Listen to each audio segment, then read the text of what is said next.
ఖమ్మం జిల్లా ఏన్కూరు మండలం కోనాయపాలెం గ్రామంలో అమానవీయ ఘటన జరిగింది. మామపై కోడలు కారం చెల్లి దాడి చేసింది. వాంకుడోతు రాములు సాలి దంపతులకు ముగ్గురు కుమారులున్నారు.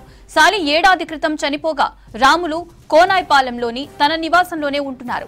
3 ఏళ్లుగా ఆస్తి కోసం రాముల్ని వేధిస్తున్న కోడలు శారద నిన్న రాత్రి తన చెల్లెళ్లతో కలిసి వచ్చి దాడి చేసింది. ప్రభుత్వ టీచర్ గా పనిచేస్తున్న శారద విచక్షణ రహితంగా రాములపై కారం చల్లింది.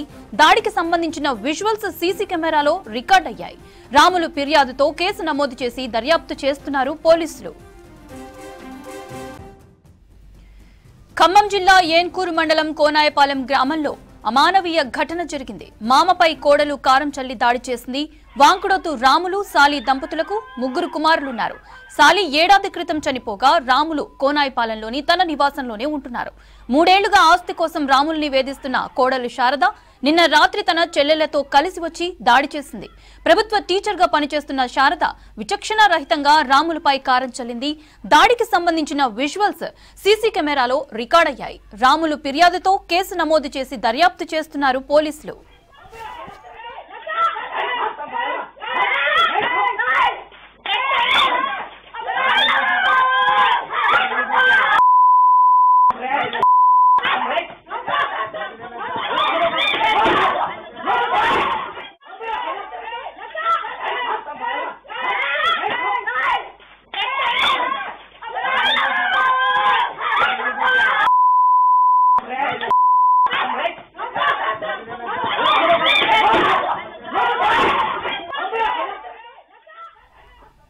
ఖమ్మం జిల్లా ఏన్కూరు మండలం కోనాయపాలెం గ్రామంలో అమానవీయ ఘటన జరిగింది. మామపై కోడలు కారం చల్లి దాడి చేసింది.